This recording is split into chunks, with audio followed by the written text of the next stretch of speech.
All right. Hello, everyone. I am here with CLSmith15, Woo. chess and Go streamer, and today we're going to be going over Sedol versus AlphaGo Game 4. So, CL, you want to tell us a bit about yourself? Yeah, so I'm CLSmith15.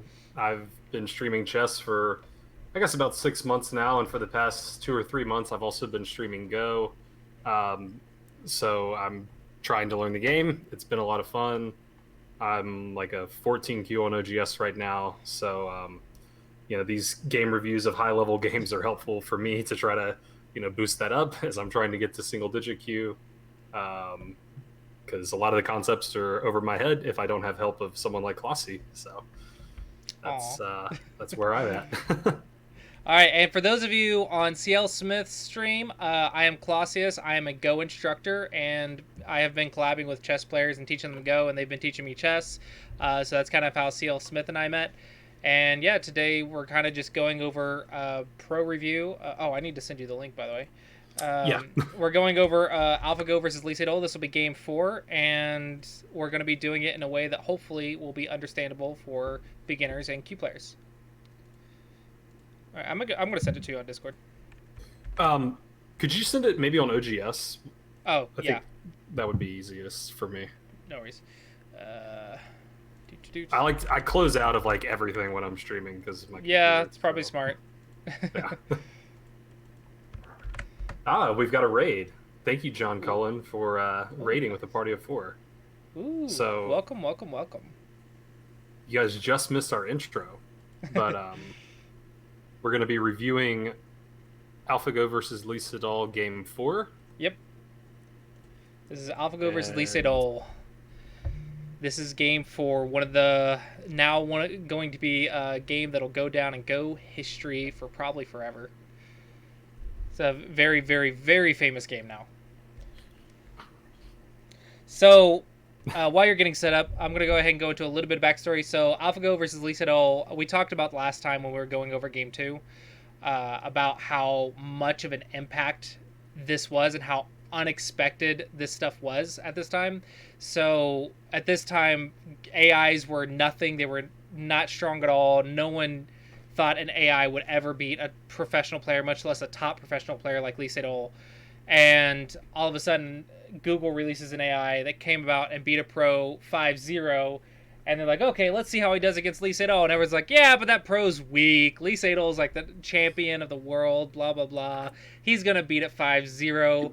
And Lee Sedol thought he was going to beat at 5-0. He brought his wife. They're on their honeymoon. He was just thinking of this sort of as a mini vacation, like a poor guy. celebration match. And now it's game 4, and he's down 0-3.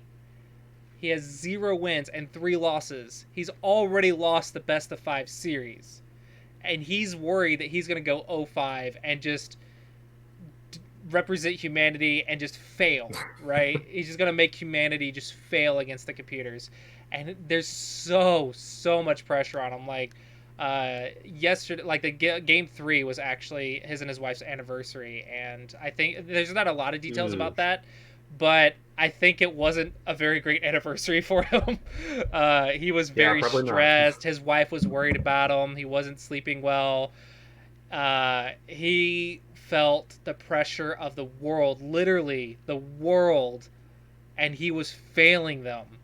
And he was so stressed beyond belief at this time. So he's going into game 4 trying everything. They've been researching maybe that AIs are bad with codes, maybe there's a glitch somewhere, and they're trying to find anything, any weakness they can find in this AI. They're trying to find it, and he's going in, and he's not very optimistic at this point, but he's going to keep trying. I mean, he's the world champion. He's got to finish 2 more games, and he's just so desperate for a win at this point. And it's just such a huge deal for him. And yeah, now we get into game 4, one of the most historic matches in Go history. All right, you ready for it? I'm ready. All right, so in this one, Lee Sedol is white, AlphaGo is black, okay, and the Comey is 7.5 points. right? So he's playing quite normal, star, then 3-4-3-4, and AlphaGo is going high approach. So funny enough, I think modern theory would, or modern AIs would prefer low approach.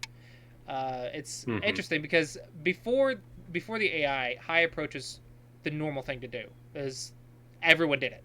The low approach is like, it's just too complicated, unnecessary. High is easier to use. It's just as good. Let's just go high. And there's all kinds of variations that we knew about the high approach.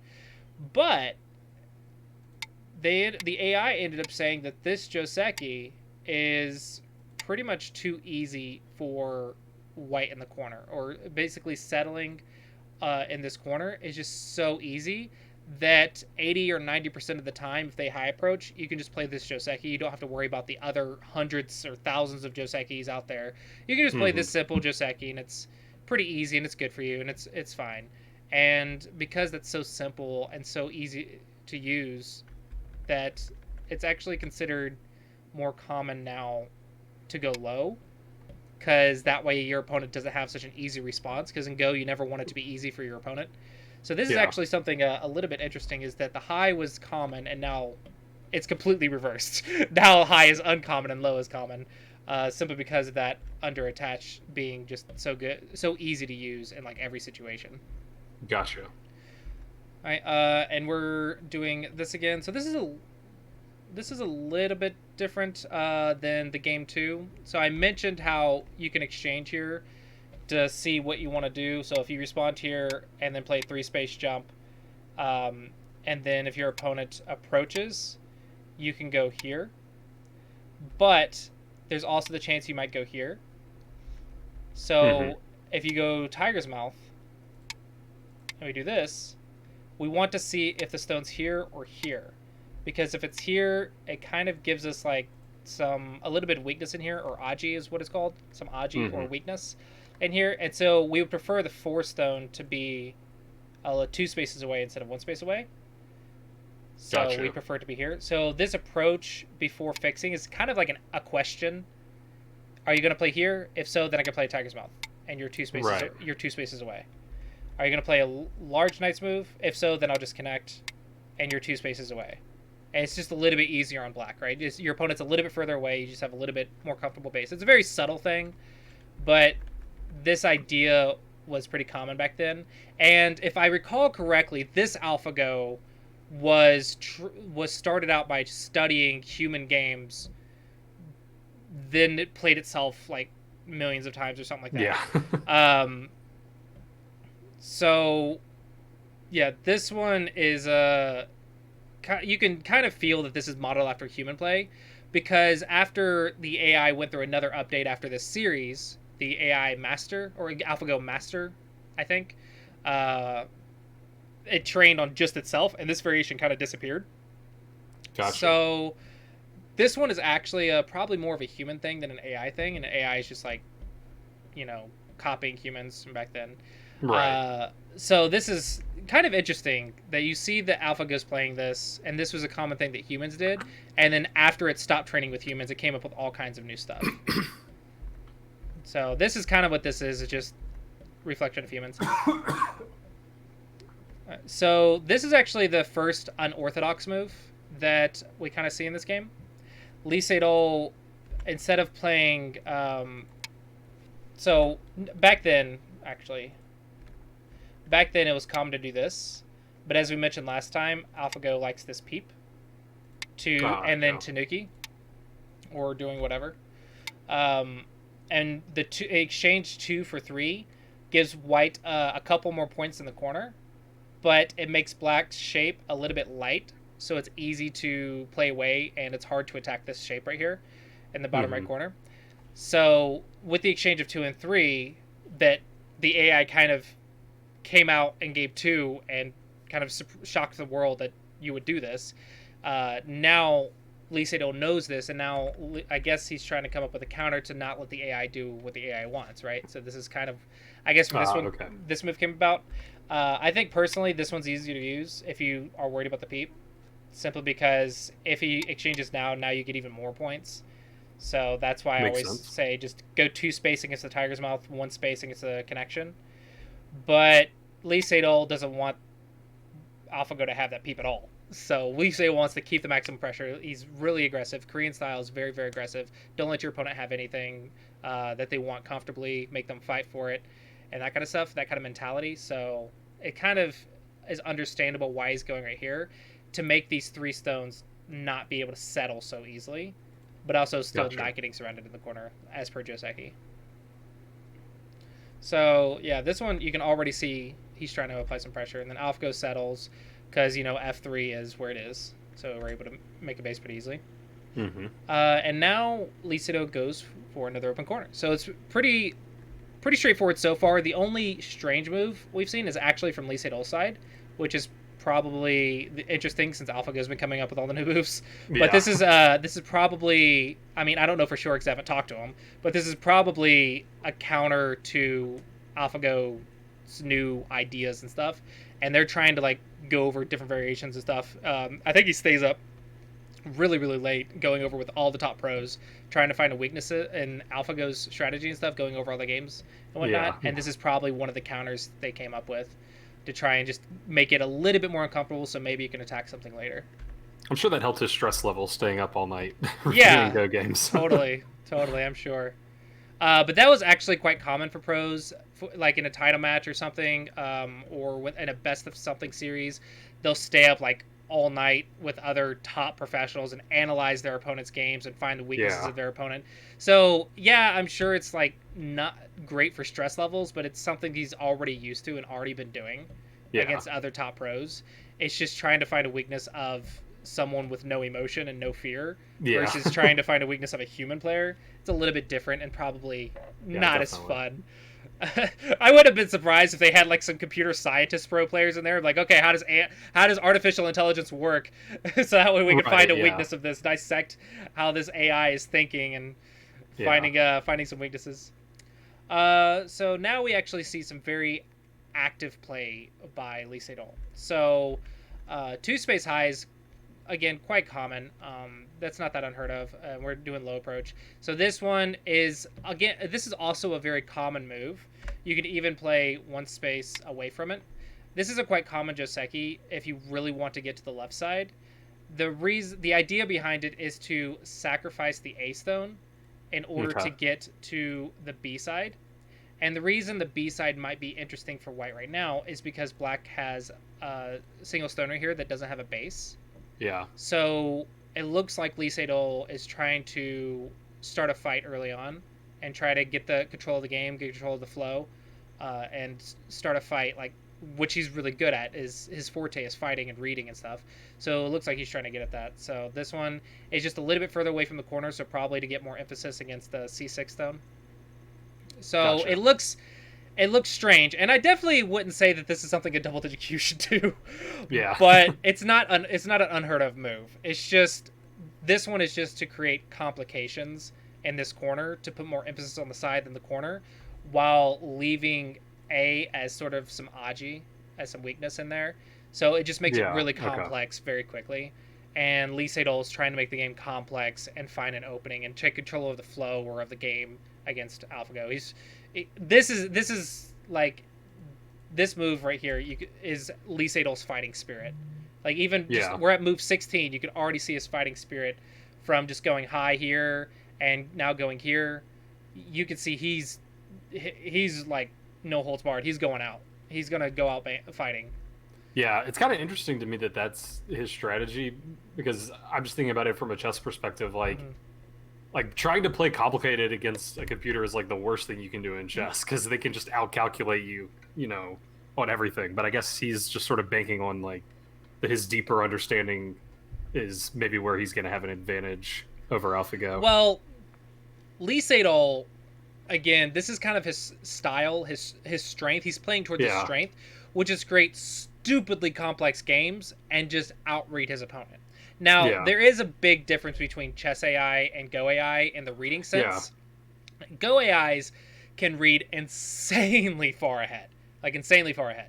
But there's a lot more unknown in Go than in chess because the amount of potential variations. Yeah, definitely. So the AI has to prioritize branches, and it does that in chess too because there's just so many variations.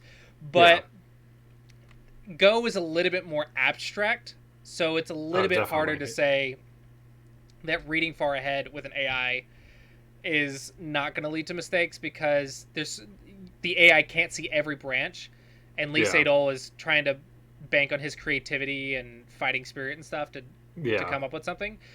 The problem with that is AlphaGo's really really good at reading and fighting too. Yeah. Uh, so if you say Lee Sedol can read 50 moves deep, and this is including the branches, so that's like hundreds of moves, right? If you say Lee Sedol is good at reading 50 moves deep and like reading hundreds and hundreds of moves, AlphaGo's reading thousands Yeah. of moves accurately, and even AlphaGo even has like millions, probably millions of moves that are stupid that it's also considering Right. just They just because get thrown out. of the amount of variations there are. But AlphaGo is reading thousands of branches, Yeah. so it's really hard to catch the AI by surprise with just reading. But Yeah. I mean, you to play at the world champion level, you have to have confidence in your skill. You have to play to your strengths, and this is him doing that. He's making the game as hard and as complex as possible, and you banking on his creativity, his genius, in order to come up with something.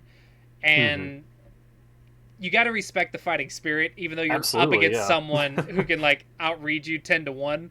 Even though you're the top of the world, you're getting outread ten Yeah. to one. You got to respect him trying anyway, showing that fighting spirit. Uh, so it's quite interesting to see that. Yeah. Um, I kind of want to go on a little side note here, just with recent information. I don't know if this will be this is kind of relevant to the game specifically, but the idea that we were just talking about, pros are actually using that idea in handicap go. So pros are like 2 stones or 3 stones weaker than an AI right now, and there's been a Hmm. lot of pros that have been playing Catago at like 2 or 3 stones. And Hmm. funnily enough, the best strategy is to simplify the game rather than make it Huh. complex. Yeah. Interesting. At least that's from the pros that I've seen talk about it. That's kind of their strategies with handicap go. But Okay. with that being said, simplifying the game when you have an advantage sounds great. Yeah. But simplifying the game when it's an When even it's game where even, your opponent's just subtly taking a lead over and over and over, probably not it's as still not efficient. it's still not sure if that's a good strategy or not. I mean, no one's won yet, so or no one's got a consistent win yet. So it's hard to say that there's any one strategy making it complex or simplifying it that'll work against the Hmm. AI. It's just too unknown right now. But in handicap go, your theory is actually correct. You're that making it complex is going to give the advantage to the AI, because in handicap go, simplifying it is actually the way to go. Yeah. That makes sense. So here we see AlphaGo just simplifying the game. I mean, AlphaGo is just so good at that. AlphaGo is just so strong and has such strong shapes and strong positions. And this is actually why I recommend uh, researching like games, Japanese pro games from like the 1800s and 1900s, where they're solid, they're strong, and they have like good shapes, because that actually is kind of what the AI does. The AI is just a lot better at it, Yeah. but the AI has very simple shapes that work together effectively, um, and might even consider slow to some aspects, but you'll never see like the AI having a lot of problems. You'll see some light groups that it can kind of tanuki and deal with quite effectively, quite easily and stuff. For example, like the C6 stone, there's no one move that can kill it. So the AI is saying, okay, I'll just treat that like as a light group and play maybe some Sabaki or something like that. Hmm. So I'm going to go here. I'm going to solidify my territorial position. I'm going to make my points, and I'm going to have strong shape while I do it. And that's actually a really great thing. But what the AI excels at is the AI creates such strong positions in themselves and is very, very, very good at taking advantage of even the small weaknesses that humans leave behind. And that's where the AI excels. It's not just that the AI is playing solid and strong, it's that the AI's attacks are so powerful and so accurate. So Yeah. if you leave weakness behind, the AI is going to capitalize on it, and you're just going to get destroyed. And you won't be able to capitalize on the AI's weaknesses because the AI is just so solid. So it's kind of this beautiful idea of you're so solid that your opponent can't do anything to you, but you're so powerful that if they leave a single opening, you're going to destroy them. And that's what makes the AI so scary. Yeah. But if you want to play like the AI, you can get like halfway there. 1800s and 1900s Sounds Japanese great. pro games. Then all you have to do is just learn how to attack. That's actually what I'm working on right now, is figuring out how to apply the attacks and stuff. So yeah, Lee Sedol goes here. So this is actually a common move with this shape if there's a stone on both sides, to settle the corner to have that base. And I'm always talking about bases for my double digit Q students. In the opening, I'm always saying, watch your bases, watch your bases. Yeah. Well, this is white making that base. So this corner is very strong. And so because the corner's strong, the A stone is getting weaker and weaker and weaker. Because now the A stone isn't just next to an open corner that maybe you can just 3-3 or attach or whatever. Now the A stone's next to a strong position, so now it's getting a little bit scary. Yeah, so like I would usually, I think it's been kind of instilled in me that I shouldn't play on the second line too early. But I guess you're saying in this case, like, would you almost consider the Sente against the A stone? Like, he's got to. Yeah, so the second line playing too early is definitely a concern, because second line can be very, very slow. If you noticed, up to this point, not a single move has been on the second line. Right. But what is the second line good for? I always say in the Colossi approach and stuff, second line is sort of that specialty line where it's not good for openings and stuff, but it is good for stealing.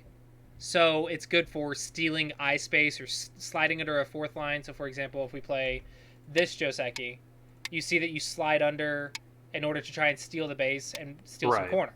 So it's great for stealing. In this case, this is sort of preventing stealing. And we could go here, but even with this one, there's still like the Aji here and the Aji here. So there's still some Aji in there. I mean, it's fine, but there's a lot of questions and a lot of reading and stuff. So there's still complications. So it's actually easier to utilize this one. And you may think, well, what about the kick right here, right? Well, this... Yeah, I was wondering about that. This is also the common move, but this is calmer and also feels a little bit stronger, because touching your opponent immediately makes them stronger. Because the response is an immediate, like Nobi or something, to gain more liberties. You took a liberty, they're going to gain liberties. So this immediately makes them stronger. So usually you touch when you want both sides to get strong. But if your plan is to attack this stone, maybe touching isn't the best idea. So it's not like the kick's wrong. It's just he doesn't want to give black any edge. Right. Additionally, there's still some Aji at the 3-3 point. Because if we go here and they try to Hane and you try to cut, there's still this Atari. Yeah. Now, this is a common Joseki in the corner, so it's fine. White can handle it. But you can see how strong black is and how many variations that black has. And there's also all kinds of like other variations you can consider. Like, if I cut you off, then maybe I'd go here and maybe threaten this cut. You never know. There's all kinds of Aji in here. There's lots of things. So white... This is why I said this one's very calm, is because B4 is a strong move, again, when you have a black stone on both sides of the star point. Yeah. So when you have a black stone on both sides of you, what do you need? A base. So this is a very strong base with probably the least amount of Aji. And the idea is, when I'm strong with my base and no Aji, this stone is that much weaker. So it's the idea of, it's not that I'm attacking you, it's that I'm making myself stronger, so that way you have less ways to defend yourself. Gotcha. Which is also attacking, right? If you have less responses for defense, then that's an attack. Yeah, so this is sort of this calm but high level thinking of, I'm attacking you by making myself stronger. So that's why B4 is kind of this like calm but strong move. Because thanks to J3, there's no developing. And you already saw that white is putting a lot of emphasis on the left. So gaining strength here and settling your corner will now enable you to get off maybe a potential very strong attack here. So it's more of Gotcha. this settling so I can do more idea. Okay. But AI is also getting points and stuff, and AI Yeah. likes to treat C6 light. So it's if locally it feels Sente, but again, can you kill it in one move? I don't know. Maybe, but even if you could, like, what if I just sacrifice it to do something else? Yeah. Let's throw some stones on the board. Let's say I go here or something. What if I just sacrifice it and say, "Oh, you're gonna let me cut? No, okay, then you have to go down." And I just push it down and then run away. And you see how small it becomes when I just sacrifice it. Yeah. So this isn't a great example of how to attack it, but that's just an example of like the idea that if you try to attack me, I might just sacrifice it. So be careful. Yeah. Like that's kind of what AlphaGo is doing. Is like, yeah, you can attack me. I'm definitely weak, but I might just sacrifice it. So be careful of that. All right, and now we see the next big move. This is the open side. Fourth line wants to go down to the third line. This is a little bit far. Usually it's like a five. Oh no, this actually is perfect. 5 space. Yeah, this is 5 space jump. Mm-hmm. Usually it's a 5 space jump. This is a 5 space jump. Interesting enough, the AI kind of likes 4 space jumps for extensions. So I've been like looking into that in recent years. Instead of an extension being a 5 space jump, making it a 4 space jump just makes it that much harder for your opponent to go in and destroy the points. But before AI, 5 space jump was the move to do. So this is quite common. Okay. So there's just some interesting questions about the differences between a 4 space jump and a 5 space jump. Because before AI, we would have said, no, 4 space is too slow. If you're strong, you want to extend with the 5 space jump. Because your opponent just gets easily attacked. But Yeah. the AI is like, no, 4 space jump is pretty good. And now we're like, well, the AI says it. We have to think about it. Yeah, AI's pretty good. AI's decently good at this game. So there's that idea. All right, so now we're actually going here. So this is the last big move. So, and the last open side. So now we're looking at weaknesses. And I guess AlphaGo says, now's the time. And I kind of like this. It's like following the Classy approach. Open corners, open sides. Okay, now, like, weaknesses and, like, biggest area and stuff. And the biggest area is probably, like, the bottom left.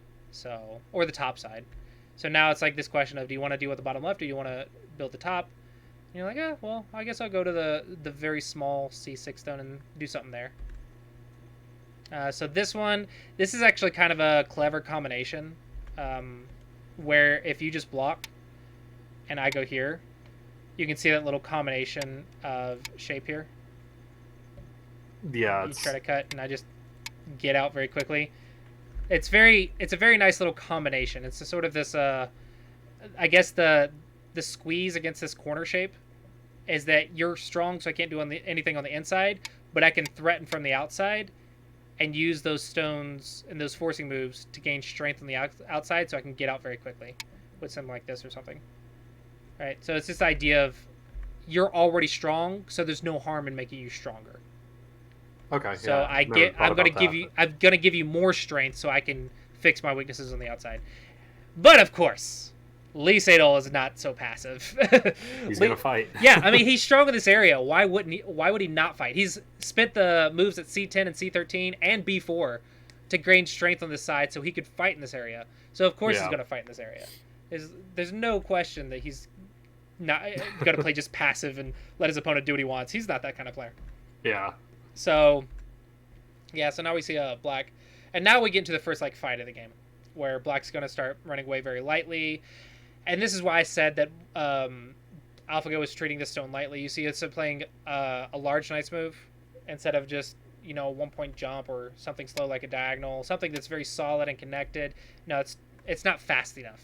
Because White is so strong in this area. White spent, like, 3 moves over Black in this area. So White needs to play lightly, not heavily. So we apply this sort of idea of Sabaki, which 2-space jumps are very common with Sabaki. This one's actually interesting. I don't think I would expect this one.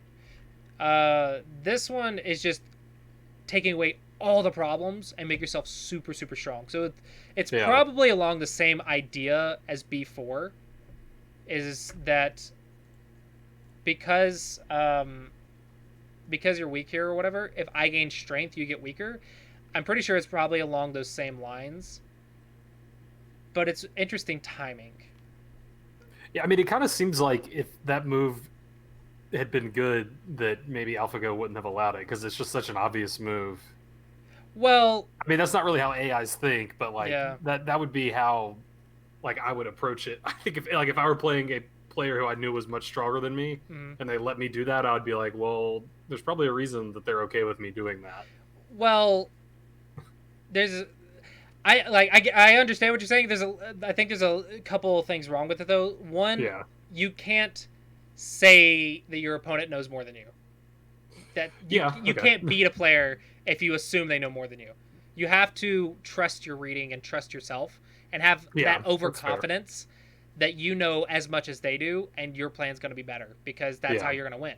You can't beat a really strong, talented genius if you think that their moves are just going to be better than yours. So you have to like trust your own judgment. Uh, if you said locally it's better for you to respond and they ignored, you have to follow through with your own idea because Yeah. you have to That trust makes sense. yourself. You Yeah, can't that's just fair. you can't really assume that you are just wrong and you should go with they play. That's how you end up following your opponent. Yeah. And that'll lead to some traps. Now the second concern isn't the fact that there's nothing there. It's that maybe activating it now might kill C6 or might damage C6 in some strong way. So the AI wanted to support C6 a little bit and then come back to it. So you also have to consider the option that maybe there's nothing there right now, but after an exchange, maybe there is something there. And so Yeah. it's not that there's nothing there, we're just leaving it for later and working on our timing. Right. And Lee Sedol would say, okay, well, I'm not going to let you get that timing. I'm just going to prevent it now. So there's always that possibility that maybe they're just looking at such a high level that we just can't really follow it. Yeah. So I wouldn't say that the AI didn't say there was anything there and Lee Sedol just made a mistake because this is like the Oh, world yeah, champion. yeah, I'm not trying to make that claim. I'm just saying like Yeah. that's often how I would tend to view things. Yeah. So this one, I want to say it's the same meaning as B4, is that probably's fixing to attack. For me, it's just a little awkward timing. So I don't Yeah. quite understand it fully without being a pro and stuff. So for me, it's a little awkward timing, but we'll see how it goes, right? We'll see Yeah. how the game proceeds because I really want to do something over here, like here or here, to support my two stones and also keep up the pressure. Uh, and then you see immediately black plays, and now this stone is outnumbered and has less liberties, and you're also starting to worry about your base on the left. So for me, it feels like black's much stronger now because black can defend while attacking your weak group. Yeah. So I personally would think this is a good exchange for black. Like if I didn't know this was Lee Sedol, I would say this move's a mistake. Yeah. I mean, it just feels so slow. But Lee Sedol's Lee Sedol. So yeah, now we see a textbook shape. Two stones against two stones like this. And we get the Hane head of two. This is a very textbook shape, which immediately leads to a double Hane because these two stones have bad liberties thanks to the Hane head of two. So it's a bit of a liberty problem. So you're able to do this sort of double Hane shape even with the cutting points because of the lack of liberties on the inside. So it's this great shape for getting around your opponent, and your opponent kind of has a lot of liberty problems to deal with. So it's a common shape that if you have two versus two like this, getting the Hane and double Hane is very powerful. So this, yeah, I tend to shy away from it, and then better players are like, no, you should do the double Hane. Yeah, you're gonna have to learn it. This is kind of a single digit Q shape rather than a double digit Q shape, so I understand your worries. But at single digit Q, you're gonna have to learn this shape. It's one of the most powerful Q shapes that you can play.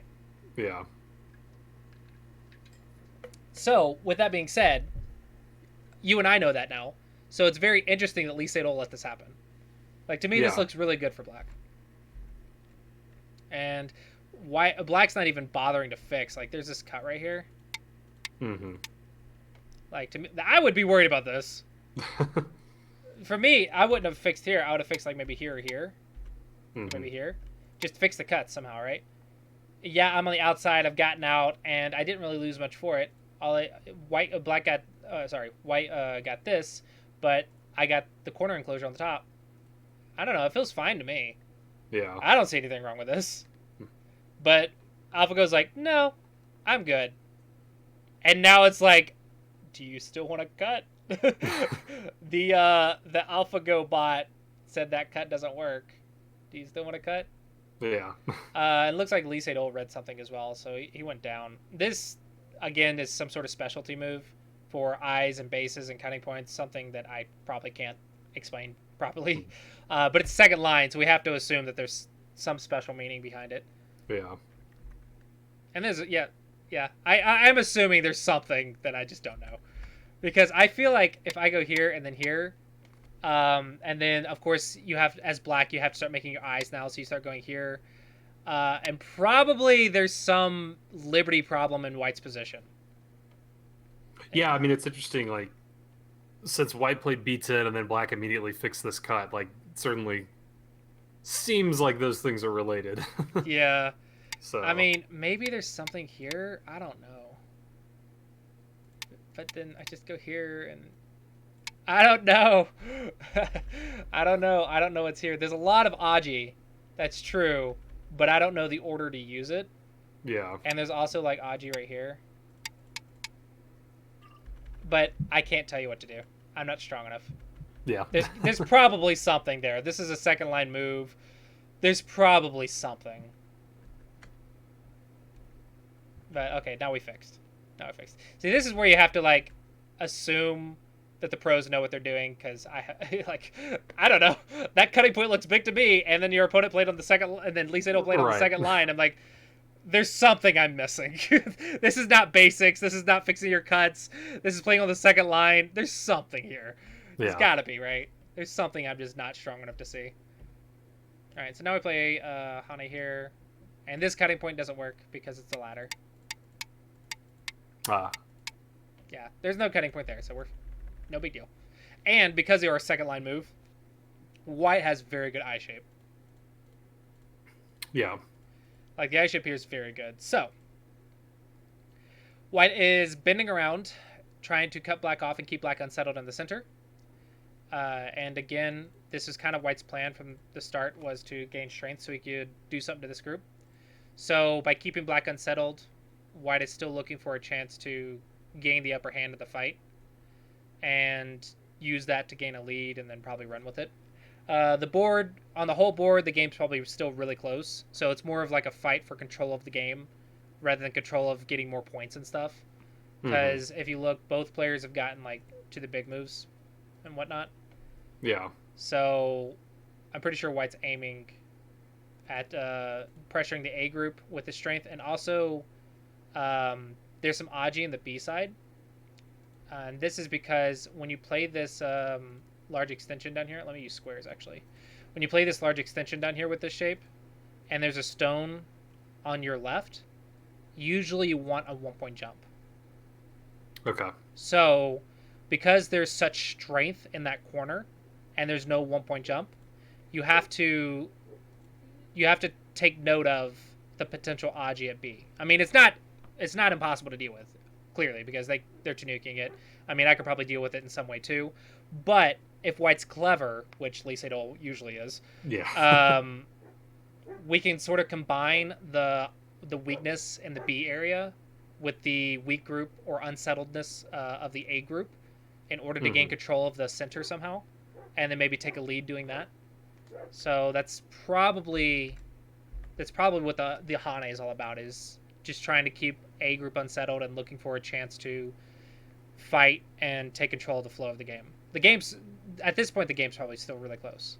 Yeah. So, now, even though you say A is unsettled, I mean, it, like, just visually to me, it looks like if black has to find eyes in the center, he can. So yes, it's hard to attack it directly, but pros are really good at attacking these groups without a base. And this is why I always say make a base, because bases are important. The stronger you are, the easier it is for you to take advantage of like floating groups and cutting points and just little weaknesses and stuff. So the A group is out in the center and it has many directions to go, but white has all kinds of forcing moves against it because you technically don't have any eyes yet. Okay. You have no eye space, you have no eyes, and you have no connections immediately. So basically, white could theoretically put pressure on this group and, Yeah, so get free stones. if I place a stone right here and then start surrounding you, now does it look weak? Yeah, it looks worse than it did. Yeah. And now you have to start making a base, and if you just start making the eyes and I just let you, look at the center. Yeah. If I just let you make eyes and you just make eyes, according to basics and stuff, this sort of thinking is, yeah, you live, but at what cost? Control of the game. And that's what white wants, is this control of the board and control of the flow. So, yeah, it's not going to die. It could very easily live, but it's not just about living. It's about living in a way that doesn't give your opponent complete control of the game. Yeah. So at the higher levels, it's less about killing and more about forcing moves and gaining control of the flow. Yeah. All right, so we see here, this one, there is cutting point right here, but there's also a cutting point right here, so yeah, something to think about. Okay, so Nobi, are we going to walk in on top? Ooh. This is Lee Sedol being Lee Sedol. Okay, so I think black, like these moves make me feel that black has a small advantage. The reason is black does have weakness. There's a cutting point at A, there's a peep at B, and you can kind of reduce a little bit and get some Aji at C. Not impossible to deal with, but there's some weakness there too. But with that being said, if you can handle those, black has control of the center. And remember, I just showed you white having control of the center, and that looks really good. Yeah. Well, now the picture's changed black, a bit. Black defended in a way that got control of the center. Yeah. I mean, if it was me, I would play Tiger's Mouth here. This is what I would do. I would get a little bit stronger, control the center, blah, blah, blah. And then probably my opponent would break into the top while trying to cut me off, and it'd be a big fight, right? Yeah. AlphaGo's kind of like, if you do that, then I can do this. And this is kind of like good shape and stuff. And yeah, I have cutting points, but I also have thickness in the center, more or less. And I'm just going to be able to live while you're living, and you just can't attack me very well. I guess that's what Black's saying. So it's interesting. This is sort of an interesting move. It's like, it doesn't feel as solid as AlphaGo usually is, but at the same time, can you really punish it? Yeah. So what I would expect at this point is white has to do something to this weakness, because if white does nothing, black's going to be a little bit better off, because black got these stones in the center and white's stones were on the inside. So like the stones here. So remember, we did that to gain strength here. And because we gained strength, black was able to make this exchange on the left to get on the outside moves. So black has a little bit better shape on the left. And we got F4 in exchange. So if we do nothing with F4, then this is, of course, going to be good for black. So we have to activate F4 somehow. We have to activate the strength here to take advantage of something. Otherwise, it was a bad exchange. So it just feels like... It feels like white's still looking for the chance. And it's like, when's white going to activate this stuff? White has played all this like preparation and stuff and all this stuff on the left. And black's just kind of handled it. And it never seemed like white was able to activate the attack. At least from my amateur eyes. That's what I'm just saying, is it looks like white tried something and it just never activated. Gotcha. Okay. And so now white's going on top. Now again, this is an unconventional move. But with the realization that white still hasn't activated stuff and black's feeling a little bit better off, Lee Sedol doesn't like to let your opponent have an easy time of it. So Lee Sedol goes and makes the game even more complicated. So yeah, there's weakness at A. There's weakness at B. Let's create another problem at C, and then create 3 or 4 problems on the board and see who can handle and balance all the problems simultaneously. Lee Sedol is really well known for this, creating a stupid complex game. It's like, 2 weaknesses isn't complicated enough. Let's create 3 or 4. And then we'll prioritize and stuff and go from there. The problem is AlphaGo's really good at prioritization. So having multiple weaknesses isn't going to really hurt AlphaGo too much, in my opinion, yeah. In my opinion, I think AlphaGo is probably better than Lee Sedol at handling multiple problems, but Lee Yeah. Sedol is much better than AlphaGo at creating problems, Yeah. creating difficult positions and stuff. So if it was a human opponent, this would actually be very cool and very exciting. But because it's artificial intelligence, it's like, are you sure this is going to trick them? Or this is why it's so hard to play an AI and stuff. Yeah, I guess a human, making it complex, it's very easy for them to lose track of it. When an AI is never going to get confused. So Yeah. Lee Sedol's style is kind of like the worst like option that a human could choose for against artificial intelligence, because it's like stupid strong against humans, but artificial intelligence has no fear, has no emotion. It's just cold and Yeah. calculating. So You're not maybe gonna psych it out. maybe this confusion style isn't the best approach. So it's like AlphaGo's like the perfect opponent to counter Lee Sedol. And you could see that Lee Sedol isn't weak. Like if someone did this to you, this would be super hard to deal with. You would have all these weaknesses and all these things. You have to balance it. I mean, Lee Sedol's really good at that. So he's a strong player. He's probably the wrong opponent. So we create this situation on top because black definitely has more than white. The top side is definitely bigger than the right side, and we're next biggest area, and create some complications. And when a lot of my students ask me how to invade and stuff, and usually look at the third line and look for eye space, like follow-ups that you can do to get some eye space. But another option is some sort of touching moves, like touching here, or shoulder hit. Those are other options for invasions, just a little bit more complex. So that's kind of what this is. This is saying I want to be on this side too, and destroy. Excuse me. Destroy the potential here. Mm-hmm. And I'm going to use a touching move, so it's not simple for you. All right. Yeah, so, I would be afraid to touch. Well, touching's a little bit high level. Yeah. Probably, I wouldn't recommend you touch. If you wanted to invade for a 14Q, I would say go here. The follow-ups are simpler and easier, but they're also simpler and easier for your opponent. So if you want to confuse your opponent and create a complex game, you go here. This is if you have the confidence to outread your opponent. Yeah. So it's kind of the idea. So here we go here, and then just touch Hane is kind of common, and then Nobi. So it's just surrounding and gaining liberties. Second line to steal the base while blocking your own base. Pretty solid move, because now you have your base in the corner. You're peeping their base. Pretty straightforward. And of course another touch. You know, gotta make it complicated. Yeah. And this is actually quite interesting because the more complicated you make it in this area, the more this weakness probably is creeping up on you.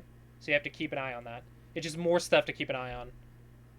And black's just playing so solid. Look at this. Just Nobi. I'm not gonna Hane and double Hane and no, I'm not gonna do it. I'm just gonna Nobi. Just gonna Nobi. Unsettle you. Stay strong. You'll stay weak. I'm good. And then some Sabaki. And this is because it's a large Knight's move again. So we're playing Sabaki. It's the same tactic that black used on the left. Get out very lightly. If you try to cut me off, I might be able to just sacrifice something and get out. And I guess your point about the Aji at G12 is like now the white stones are sort of influencing that area. Like you could tie those weaknesses together. Like imagine if we just run away. Oh, not here. Imagine we just play some 1-point jumps to run away, like textbook runaway shapes. Yeah. You can see this cut is just getting more and more dangerous. Yeah. So while you run and while black's trying to deal with this area, this cut might activate. So you have to like balance the cut Aji along with not playing a slack move against their deep invasion. Yeah. So it's complicated. Definitely. It's complicated.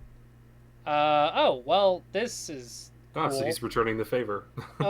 This one actually is really cool because this is what we call a leaning attack. We lean on something else to make both sides strong. So remember, a shoulder hit is kind of like a touching move, and both sides get strong.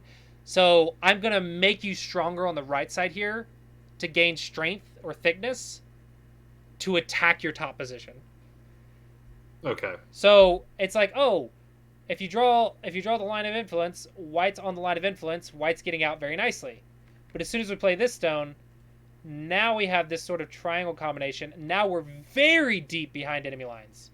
Yeah. very, very deep behind enemy lines.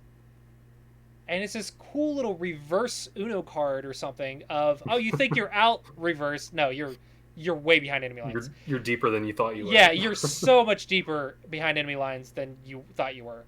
And Yeah. I'm doing this in Sente because if you just jump, I'm going to destroy your right side position and attack your group. Yeah. Right? You can't just ignore this very easily. So it's this fantastic timing right here. Like to me, this is a move that says, "Oh, of course this is the right move." After I see it, but coming up with But this very in the difficult game, to find. yeah, Yeah. it's probably a difficult move to find. That's why to me this move looks so cool. It's like it's so powerful. It just takes complete control of the center and sort of Sente with this leaning attack strategy. And now it's like, what do you do as whites? Because now black was like, oh yeah, I have some cutting point, but forget that. No, let's just put you very deep behind enemy lines. So white, of course, tries to resist. If you just play defensively, that's too easy for black. Just complete control of the board now. Yeah. And maybe I just attack you here. Just anything, right? Way too passive. That's not going to happen. Ooh, Hane. Is the cutting point okay? We always have to check the cut, right? Mm-hmm. So I jump. I guess it's okay because the cutting stone is very deep in black's area of control. If we just draw some line against the black stones. I mean, I guess it seems pretty okay for black. So, I don't know. I don't think I would see the Hane very easily. But it kind of makes sense, I guess, if the cut is not good for white. Yeah, two stones hunting 3 seems sort of like punching above their weight. If it was 3 versus 3, this would be very powerful because of the lack of liberties. Yeah. Like, it's kind of like the Hane head of 2, Hane head of 3. It's kind of the same principles. Yeah. But without 1, you don't have that liberty shortage. Because you have this extra liberty right here. Yeah. And you don't have this Hane on the butt right here. Mm-hmm. So the liberties are much better for white. So it's like 1 stone difference kind of makes all the difference because it's extra liberties. So you don't have the forcing moves. So you don't get those unique Tsujis. Because remember, Tsujis are tactical plays because of certain reasons. If even one of those reasons doesn't exist, then the Tsuji can just be a mistake. So it's not really the same idea of Hane headed 2, Hane headed 3 because of the extra liberty. Yeah, it seems strange to me, like it seems like white's stronger and you're trying to surround him. Yeah, but here we're doing the double Hane not just because of the liberties, but because we have these stones right here. And it's kind of saying we have more control of the center, so we can fight those cuts out. Yeah. It's a little complex. I don't know if I'd be able to come up with this on my own, but the idea is I can deal with these cuts because I have control of the center. So I'm going to keep surrounding you. So it's a little bit higher level way of using a little bit higher level double Hane than the left. Like if the left double Hane was single digit Q, this double Hane is probably like mid Dawn up. Or like Dawn level or pro level double Hane instead of just a single digit Q double Hane. There's no way single digit Q could come up with this one intentionally. Yeah, it's a common shape, but this one's a little bit more complex. This is getting very dangerous very quickly, though. I mean, just look how weak these 3 stones are getting, and the right side still doesn't have any eye space. It still needs a base. Yeah. So this is completely going in black's favor. So this is very difficult for white. So we gotta fight. So we activate one of the cuts, try to break through. Okay, solid. It looks like that ladder does work. No, the ladder's good for white, but whatever. Not that important. Fixing our cutting points, breaking in. Oh, we're gonna activate the ladder? What? So I'm over here looking like, okay, we're getting some eye space now here. We're trying to connect to the problems here. We're trying to make all those work together. And Lee Sedol's like, no, I'm gonna make another group. It's simplifying too much. I need to make it more complicated. Because complications is how I'm gonna win. That's his mindset. That's what you're kind of seeing this game is. He's not gonna take the simple route. He's gonna take the most complicated route in this game. Because that's how he's going to find his path to victory. If he's not going to force a mistake out of his opponent if the game's too easy, too simple. Yeah. So he's pushing the limits of these moves in order to make the game as complex as humanly possible. That's what this stone tells me. It's just his continuing his fighting spirit of let's make this game stupid complex. Okay, now he gets cut off, but he's also cutting off the right. It's like, okay, now I have a weak group here. Actually, let me use triangles for this. We have a weak group here, weak group here, weak group here, weakness here. Yeah, this one is a weakness, but it's not nearly as important as the rest of the board now. So it's not exactly good, but it's still important to keep an eye on, because if those stones get cut off, that'll be 2 more weak groups. So there's weakness here. And now there's like weakness to connect right here as well, but it's hard to say who's going to get to that first. So there's only like 5 weaknesses on the board. I think it's maybe it's complicated enough for Sedol. Do you think? Or do you think? I would hope so. It's complicated enough for me. So there's only like 5 problems on the board to think about, and nothing major. Yeah. All right, so yeah, we cut them off and start simplifying the game in order to make us getting strong and fixing our weaknesses is going to make them weaker. So this is a pretty straightforward defense before offense, but defend in a way that is also offense, so counterattack. So very strong defense right here by AlphaGo. And now we're prioritizing the right. This is actually an interesting investment. This excuse me. This is saying if you go for the top, I'm going to get the left and then reduce the top and push it upwards or something. So it's saying that if you give me the right, I'll give you the top and make it even smaller. So, are you sure you want to take that trade? It's more of like it's daring your opponent to take the trade right now. It's kind of what White's doing. It's very, very brave, but like very intimidating as well. Can you imagine like a top professional being like, "Oh, you want to take this trade? I dare you." Yeah. It's and then Black's just not even just not taking the trade. Like you could just take the trade and go for the kill, but saying I'm going to make it bigger. You want to ignore it? I'll make it bigger. Yeah. And so I mean, are the 4 white stones? I mean, they look like terrible to me. Like it. I mean, they're not dead yet? Like. It's more like they're both trying to kill it. Like White's trying to say kill it, and I'm going to reduce it and get more. Black trying to say you want me to kill it, but if I kill it directly, then it'll go along with your plan. So I'm going to kill it in a bigger way, so that way you don't get more. Right? Yeah. So it's kind of like this idea of they're both trying to say it's dead, but they're trying to make the value so small that it doesn't matter that they're dead. And so Black's trying to increase the value of the death. White's trying to say, I'm going to make it as small as possible so that way the death doesn't matter. And then both are saying that it doesn't matter if White tries to live with these or not. Like if Black makes it too big and White comes back and lives with it, then all of Black's moves are pointless. Like, and it's a very bad exchange. So it's that high risk idea that, yeah, I'm going to make it bigger and just deal with any move that you play inside of here. And White's so if Black plays too lightly, then the white stones will be able to live. Yeah, so the white stones are very easy to sabaki. So if Black plays too lightly, then something might, like some of it might live. Not like you can't live with all of it at this point. It's definitely sabaki at this point. But if you play too loose, then maybe White can come up with a way to do something in there. But if you play just for the kill, White's going to reduce it and make it too small. Yeah. So interesting. It's a very, very fine line, a fine balance. And so White's going along with that strategy. Okay, you want to give me the right? Then I'm going to make this. I'm going to threaten to activate the stones. You have to kill those stones. And neither one wants to go for the kill directly. You want to make it bigger and abstract, right? So White's like, oh, no, you need kill those stones so I can reduce this position and make mine bigger. And so now we see Black starting to back off a little bit because Black has to get something, right? Black gave up this area. Black has to get something here. But you can see that Black's is a little bit bigger, so I still think Black has an advantage. But White is coming up with some very, very scary and interesting scenarios. Yeah. So it's definitely in Black's favor, but it's stupid complex, right? But this is kind of all pro games.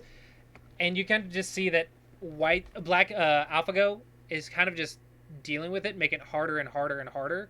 So white was saying, okay, you want to kill those stones? Then kill them. I'll take the right. And then black kind of went for this like solid attack, and then white's like takes this gamble and says, I dare you. And black accepted the dare and made it even bigger. Yeah. Like this is like some major punches being thrown here, like some major ideas and whatnot. And AlphaGo's just rising to the challenge that Lee Sedol's providing and just conquering it.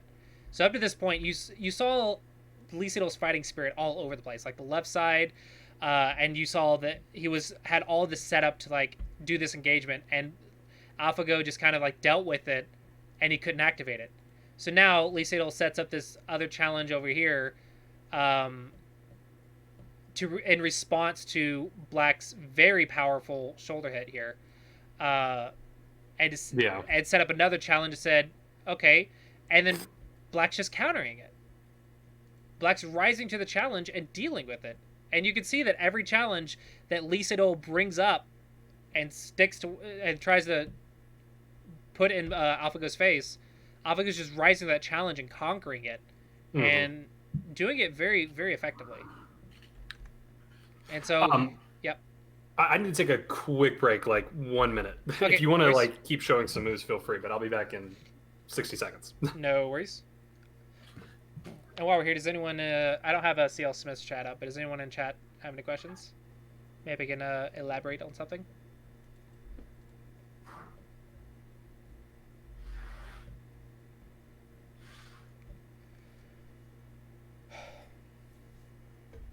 Bathroom break!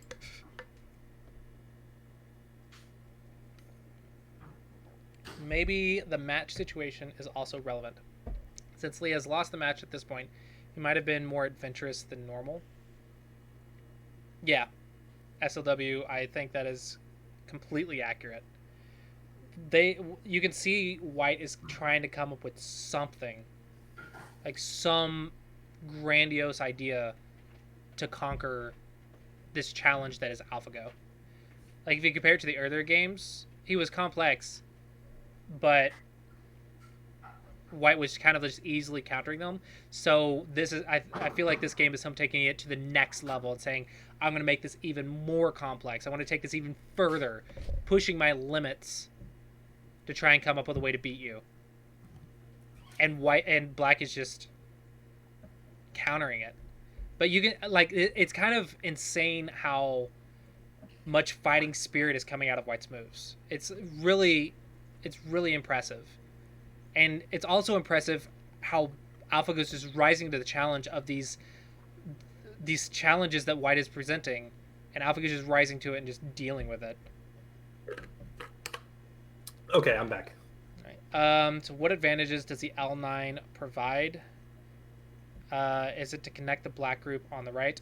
No. L9, the idea of L9 is to say that if you wanted to give me this, now you're going to have to give me this. It's just making it even bigger, which makes it that much harder to sacrifice.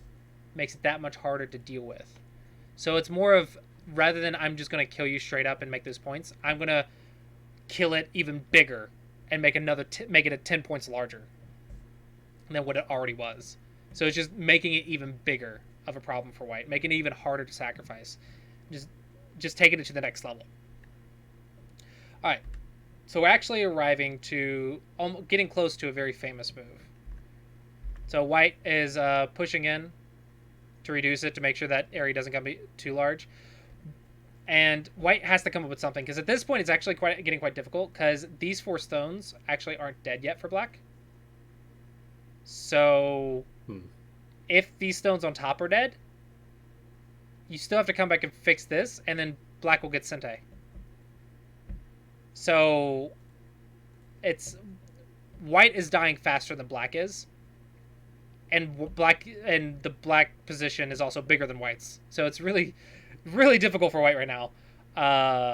So this is actually getting quite scary. But this is because Lee Sedol kept pushing it, trying to find something, and Black's just handling it super easily. So you think Black is a little bit better in this position? Yes. Like overall. Okay. Yeah, black should be. I want to say comfortably ahead, but that's not accurate. Probably black is definitely controlling the game. White Yeah. is making it super hard and annoying for black, so it's not comfortable Yeah. because white is like pressuring black to the extreme, and if black just backs off, white's going to take the lead back. Yeah. So you have to keep up this like very strong play that you've been playing. But as if you can keep it up, you have black does have the advantage. Yeah. It looks to me like the center black has a lot, but it looks like white is getting a lot on the right. I Yeah. mean, you told me that the 4 black stones at P10 aren't dead yet, and I guess I was kind of assuming they were, and white's getting Well, a big they chunk of have the to right. be if the 4 stones on top are dead. Like you Yeah. have to make that exchange. But the fact is, black still has a move to run out, technically speaking. Okay. Yeah. That So makes there's sense. still questions about it. Yeah. Like, of course, white can't just kill it directly because that's way too small. If we just play 1 for 2, this is so much bigger for black. So Yeah. white's death is much bigger than black's death. So black doesn't care if those 4 stones die at the moment. Yeah. But if white gives black this area and doesn't kill those 4 stones, they can still come back to life, which would Gotcha. be a huge disaster. So it's kind of this. It's always this balance, right? Yeah. But I would say black's probably up by several points. Let me actually see if there's a AI review at this stage. Um, at this stage, it says black's up by 9.5. Oh wow. I mean, that's pretty big for a pro level game. Yeah, for a pro game, having 2 points or 3 points more than your opponent Yeah. is a huge lead. Yeah. So 2 or 3 points is a huge lead. So 9 points, I think, is equivalent to you having, as a 14Q, probably having a 30-point lead. Yeah. So, Well, I don't know. I could mess up a 30-point lead pretty well, quick. yeah, and so could a pro, Yeah. but it's less likely that you'll lose that game Yeah. if you have 30 points over your opponent. Yeah. And the fact that these two are more balanced, I guess, with their moves, like you have a bigger chance of making a mistake, right? Because it's hard to be consistent throughout the Yeah. whole game. But these are like world-class players. They're pretty consistent with the rest Right. of their game. Yeah. So that's why I said it's more like 30, 40 points, like 30 Yeah. points at your level, maybe even 40 points at your level. So even if you made like a small mistake or something, it's not going to change the result very easily. Yeah. It would take something big to change this result. So Yeah. 9.5 points. The pro's like, man, Lee Sedol's in trouble. Lee Yeah. Sedol's in a lot of trouble. And here's that cut that we talked about earlier. I told you, Mhm. Lee Sedol's trying to combine weaknesses everywhere to come up with something. Yeah. And black just kind of handling it. And now this is sort of like a move that makes your heart sink, because you just played this cut to deal with it, and now he just kind of seals you in. And it's like, okay, Yeah. if you do nothing with this cut, all of this is mine. Like, I actually, not even that. It's just like all of this is mine. Yeah. That's a lot. That's a lot of stuff. Yeah, and this is kind of like, I'm going to defend while making all of this mine. If you can't come up with something, it's mine.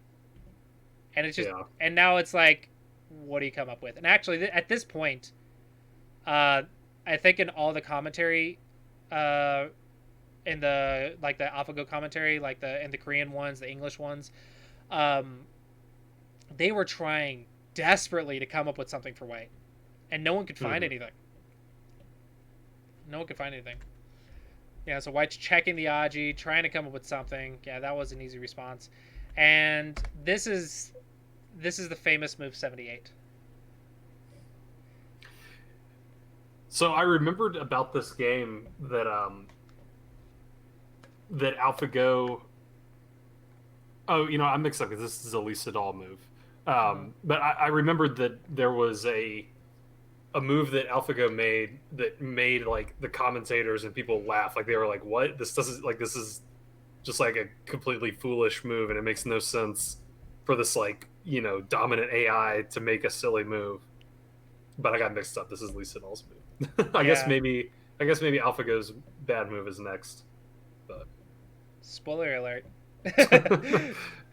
um, the commentators did consider this move, and this move is probably the most complex move you can come up with. There's a lot of variations in here, and it's way above my level.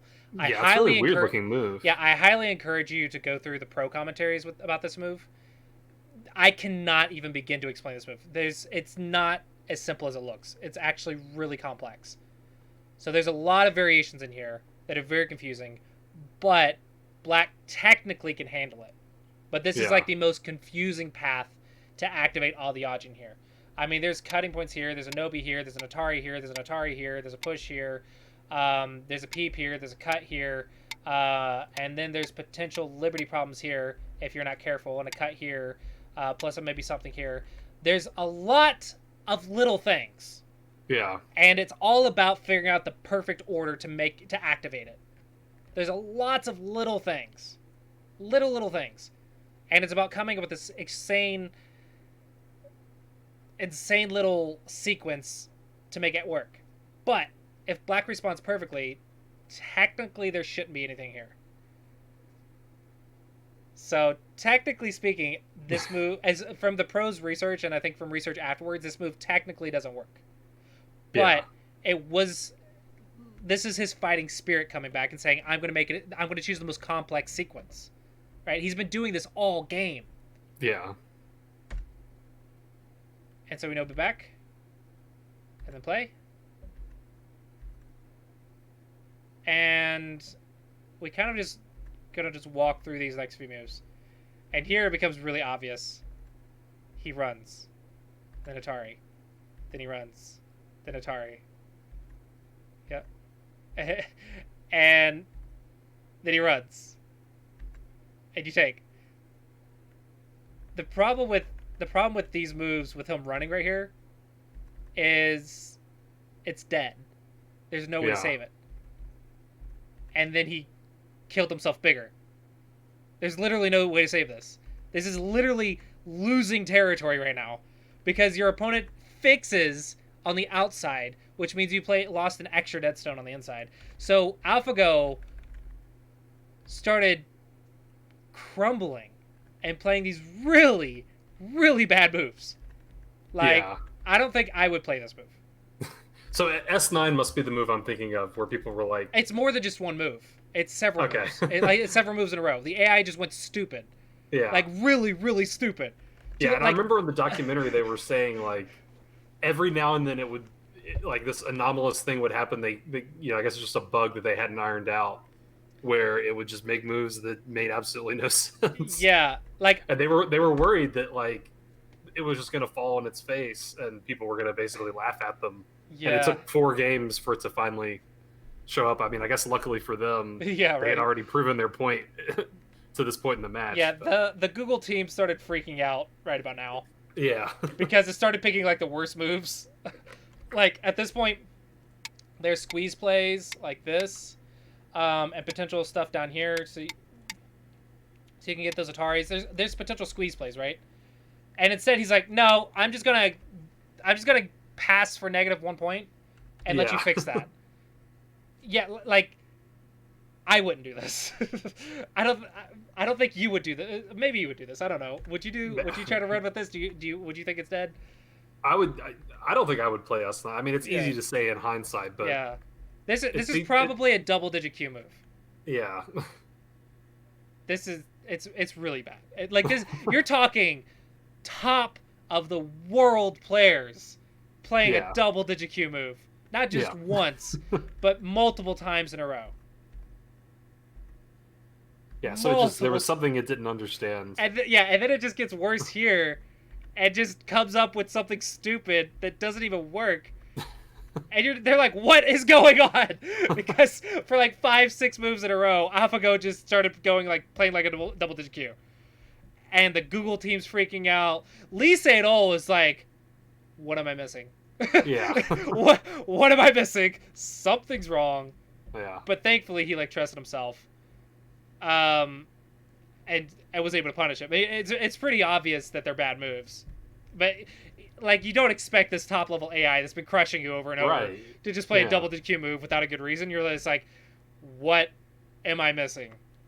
Yeah. I would be freaking out. I'd be like, Yeah, totally. something's missing. What am I not seeing? I have to trust myself and kill this. What am I missing? I would be freaking out, man. And the audience was going crazy. The commentators were questioning everything. Like, what is going on? And like, it just keeps going. And they're like, what is happening? And he broke in, and everything's a disaster for Black now. So now, like, all the white stones, up to, like,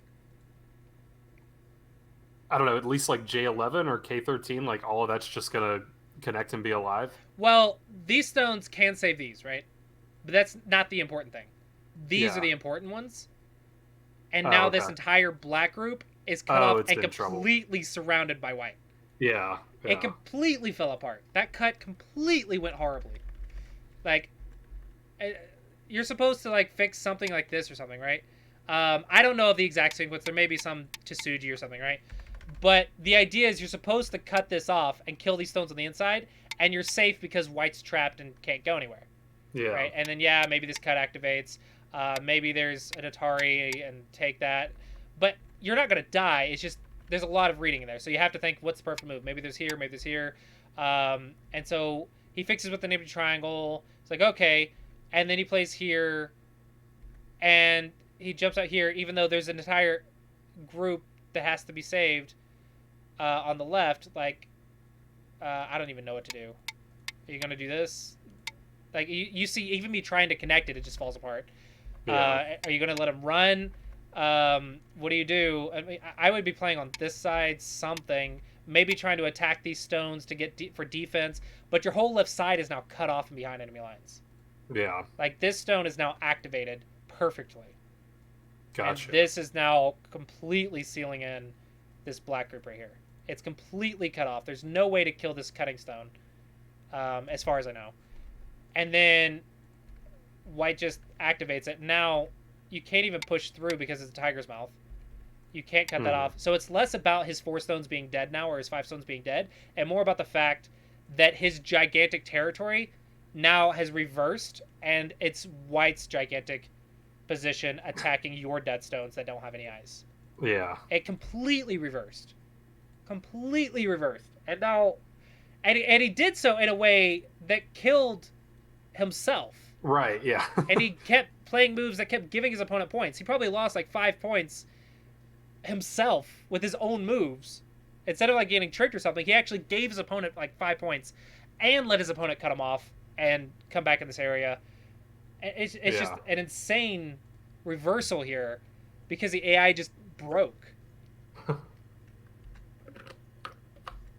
Yeah. And someone in the comments is also mentioning AI. They ended up finding out the AI is actually very, very bad at this point. It's already been fixed now, but the AI back then, AlphaGo back then, was very bad at playing from behind. Because if you recall how the AI works, it thinks in terms of percentage points. Right. So it assumes your opponent plays perfectly. So in its mind, the best move or the most likely move to come back is just as good as another stupid move because both are percentage points of equal value. Yeah. Because neither one's supposed to win. Because it's your opponent's supposed to play perfectly. So it's very easy for the AI at this stage to choose a stupid move as often as a good move because the percentage points don't technically change. Because you're still likely to lose regardless if you play good moves or bad moves. So maybe the S9 T9 stuff, like Black realized that it was losing or lost, but it's like, well, if I keep running with this group, like maybe there's some tiny percentage chance that White will just like not continue chasing me and I'll somehow live. Yeah. So, like, obviously that doesn't make any sense from a human perspective, but yeah. So kind of what happened, I think if I understand this correctly, kind of what happened is this move, like we said, can be countered. And there's all kinds of moves in here to consider. So this move was kind of like 1 a chance of 1 in 50 million. And so the AI wasn't expecting this move of all moves. It was expecting other moves. So when he played this move, the AI kind of freaked out and went on a tangent branch that wasn't the best branch, fell behind, and then freaked out because it was behind and didn't know how to handle it. I think is kind of what happened. Yeah. Now, it's CatGo and like Leela and the new AlphaGo and stuff has kind of fixed these problems since, but it basically didn't know how to handle a losing position because it, I guess, didn't experience it very much. Yeah. And it just has these chances to pick 1 in like 50 million branches that doesn't work because it doesn't have a thing that says always choose the best branch. It has like weights, and it has a chance to pick different weights, and it just for some reason against Lee Sedol in this game, it picked a very low weight branch, and they don't really know why because AIs they do their thing. So and for some reason the AI was like, I don't know what to do, so I'm gonna pick this low percentage point branch or low chance branch and see what happens. I don't know. Yeah. It kind of like rolls a dice between the highest weights, and it just, I guess, I don't know if you played D&D, but it rolled a 1. Yeah. The AI rolled I've played it like a couple times, but I don't really. Yeah, basically it rolled a natural. I get the 1. reference though. Yeah, it rolled a natural 1 and picked a bad branch.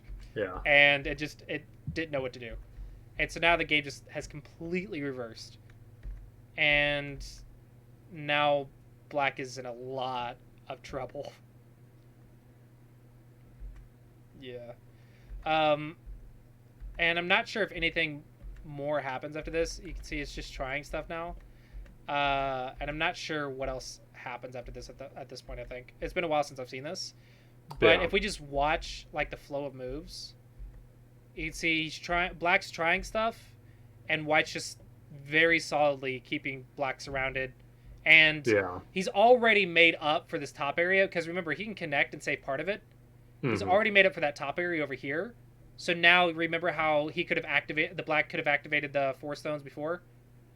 Now he can activate. It's not looking so good. Now he can activate his. Yeah. And Black's dead. So now it's complete reversed scenario, which it's now more in White's favor than it was in Black's favor, because it's easier for White to handle than it was for Black, even though Black was handling it like perfectly, and White was very far behind. Now it's just it's flipped but worse. Yeah. Yeah, you see he's actually activating it now, and he brings them back to life, and it just there's no chance after this, I believe. Yeah, we're just playing some normal endgame moves, and just he ended up saving all the stones. So Black lost the right side and got nothing on top. Yeah. It's a disaster. It's just a disaster. Yeah, and here we're just playing endgame, and I don't know what AlphaGo's doing. Like, you see AlphaGo just breaking right now, and it's just like, what is going on? Yeah, this move. I mean, look at this one. This one is like a 20Q move, because if you play here, okay, I shouldn't say 20Q because there's a little more variations. But if you play here and I block and you connect, it's second line cut. Yeah. So what is the purpose of this move? Are you playing something here? Are you trying to come up with a ko? What are you doing in this area? And then it just tanukis, and you're like, what was the point of that Hane? Because you potentially lost ko threats and stuff. Why are you doing it? It just, a lot of stuff just doesn't quite make sense. This throw in, there's no point. There's no eye here that's going to be an issue. It's just doing some silly stuff, and it just falls apart. Let me actually look at the win rate graph. Poor computer. Yeah, so he was 9.5 points ahead, right? Yeah. I think at the peak of it, Black was 13.2 points ahead. So 13 points ahead. After the fall, where he plays the Atari, I don't know if you can remember it, the Atari with the tiger's mouth to surround the left side. The Atari 2 stones, after G11, after move 107. G11. Yeah, after move 107, White is 10 points ahead. Yeah. And if we go further in the game, ended up being like White, like, let's see, after the end game stuff, White never really fell under 5 points. Again, it was like 7, 8, 10, 12, 7. Yeah. I guess he was just Yeah. playing After solid. yeah, after the end game, after the ceiling moves and stuff, it's like at 14, 15 points. Damn. And after the last move, it's 16 and a half points. Like after K4, it's 16 and a half points in White's favor. Oh, this was the last move of the game. Yeah, this is where Yeah. AlphaGo resigned. 16 Interesting and a timing. half points. Yeah. It was up by 13. Yeah, that's so crazy. Yeah. 30 points. Like 29 and a half or something like that, but 30 points. Lee Sedol Yeah. came back 30 points in this game by finding the 1 in 50 million branch that broke the AI. And this is the last, at least to this point in time, this is the last time that AlphaGo AlphaZero has been beaten, right? Yeah, AlphaGo's never been beaten besides this. Yeah, because I guess AlphaGo technically like was retired after this match, right? Well, no, AlphaGo got an upgrade and went to the Alpha Master, and then played 50 games online against top pros and beat them and went 50-0. And then also had like an official match against Kujay, won all of them there. So AlphaGo got an upgrade and just couldn't be defeated after that. Yeah. Now, I think someone in chat could correct me here. I think Lee Sedol did beat another AI before he, like, as a retirement match. I think he beat one more AI. It wasn't AlphaGo, it was some other AI. Oh yeah, after Alpha Master, there was AlphaZero. Sorry, he got 2 upgrades. Yeah, I knew AlphaZero was something. Yeah. I never heard of Alpha Master. Yeah, someone said it was Hodul or something like that. Yeah, Lee Sedol beat another AI after this, by the way. Gotcha. He's the only human in the world. He's the AI conqueror that has beaten the AI. It's so funny that he beat a second one as his retirement match. I mean, it's probably a pity win or something. I don't know. I haven't actually looked at that one. Handel. I haven't actually looked at that one yet. That might be a good one to go over in the future as well. I actually haven't looked at it yet. I just saw a report on it, and I was like, that's insane. But this one is the one that made history, right? This is where the AlphaGo was supposed to lose 5-0, ended up conquering Mankind, and Lee Sedol just barely pulled out a win for us, so we could have at least one glimmer of hope for Mankind. Yeah, it's crazy. Yeah, in the documentary, they made like a huge... the documentary really turns from like, oh, it's cool how Google built this AI to like, wow, I feel really bad for Lee Sedol, and it's great that he managed to win this game. That's exactly what happened to the extreme. Yeah. They're like, oh my god, Lee Sedol, it's gonna be an easy win for him. People were taking bets. Oh, so many people probably lost so much money on those bets. Like Korea, there's all kinds of there's a big gambling scene in Korea where like, oh, I bet like $100 Lee Sedol's gonna win 5-0, and this like they get score or whatever. They're like, oh, $200 Lee Sedol's 4-1. Maybe AlphaGo wins 1, blah blah, and they were taking like higher risk bets and stuff. And so many people, I'm sure, lost money on those bets. Yeah, I can imagine. Yeah, can you imagine the guy who bet AlphaZero won like 4-1 or 5-0? He probably made he probably made a ton much of money because the odds in that ratio were probably insane. so bad for AlphaGo, and then AlphaGo's like, you guys have no idea what you're talking about. Yeah. So I think the big thing to take from this game, I think the big really idea that you want to take isn't that move 78 was like the divine move or anything like that. They call it the divine move. It's a big like meme in the Go world. Thanks to Hikaru. Yeah. Move 78 was actually a mistake, but it pulled out a win not because it was the best move, but because Lee Sedol never gave up his fighting spirit. Yeah. He pressured and pressured and pressured, and he was able to win not because he was more skilled than AlphaGo, because he was not. He was definitely weaker than AlphaGo. Yeah. But his fighting spirit, his human fighting spirit, is what pulled out a single victory. And that's what's so epic about this game. Yeah. There's a quote from is one of the chess world champions. I want to say it's like Capablanca or Lasker maybe, but I'm probably misattributing the quote, but it's something to the effect of like, no matter how hopeless the situation seems, there always yet exists the possibility of, I can't remember the exact wording, but there always exists the possibility of victory or coming back from defeat or something like Yeah. that. So it certainly seems apropos to this game. Sorry, I'm always tying things back to chess. No, no worries, no worries. I know you have a lot of chess viewers, and I want them to feel included too, so that's fine. Yeah, yeah. Yeah, definitely. Because if you think about it, a 1 in 50 million chance, that's practically a miracle, right? Yeah. But he forced a miracle to happen. He dug it out. Right. Like, it wasn't just some miracle that just happened because, he got lucky on this one. No, he dug and fought and resisted and came up with everything he could come up with and pushed himself to the limit to find this miracle. And miracle is just because of lack of better word, right? He forced this 1 in 50 million chance to happen because he fought like crazy for it. And that's something that I'm sure like other DDKs can appreciate, because like, I mean, I know I've seen it a lot in my games where it's like one side is lost, but you keep playing and you try to make the game tricky, and then at the DDK level it happens all the time. Someone just overlooks one little thing and then the game swings. So one thing I sort of have one thing I tell my students is there is a mentality that maybe you should never resign. That I don't think that's true, but if there's a single unfinished area on the board, finish that area. Yeah. Never resign with an unfinished section of the board. At least see what's going to happen. Yeah, you have make them prove that they know what to do. Yeah, if there's an unfinished section of the board, like if there's a complex area, you have to fight. Like in this one, I mean, it's almost resign worthy, but it's not settled yet. Finish it. If your opponent does it, that's it. GG. Yeah. You got to respect your opponent. You should not resign once the game's finished, right? You should not resign when there's nothing left to try. But if there's something left to try, then go for the most powerful idea that you can come up with. Yeah. And just finish the area. And if your opponent deals with it, then congrats to them. They did it. They're strong. Yeah.